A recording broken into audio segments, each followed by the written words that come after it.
mga katotoy! So ito po yung street food festival dito sa Borjoman. So kung mapapansin nyo, madami po tayong mga food stall. So halika, puntahan natin isa-isa.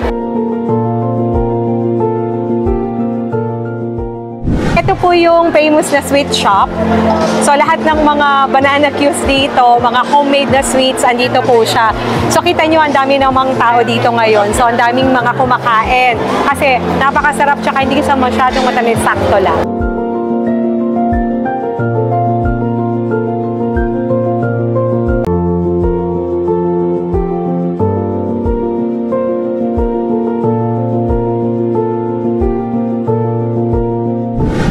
Ito naman yung Mr. Kicks natin, gourmet toss and sauces. So kung makikita nyo, ito yung mga varieties of food na meron sila.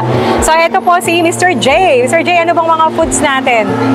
May mga street food, mga tusok-tusok. Tapos meron kami mga bibimbap, mga sizzling. Yan, ako masasarap na, tikman ko na to. Korean style barbecue, Korean wings. Yeah. Fusion po siya ng Filipino and Korean. Oh, that's good. Fusion mix pala siya ng Korean and Filipino. So maraming salamat, Jay!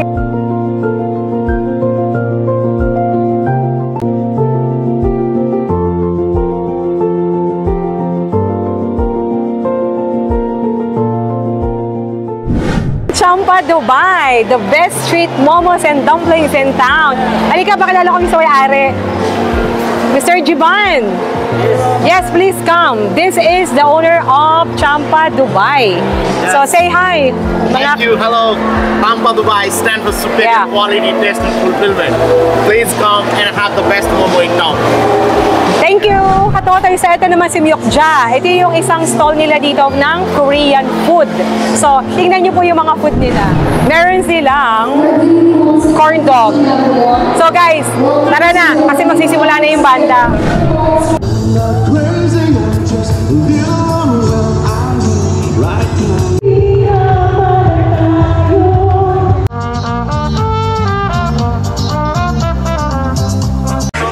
Mga katutoy, ano pa ninantay nyo? Tugtugan? Sayawan? At saka kagigiliwan ng mga Pilipino nandito sa Borjoman, mga katutoy. Every Friday, kita-kits tayo dito. So, dalhin nyo na ang iyong mga barkada, pamilya, para enjoy ang iyong pagpunta dito.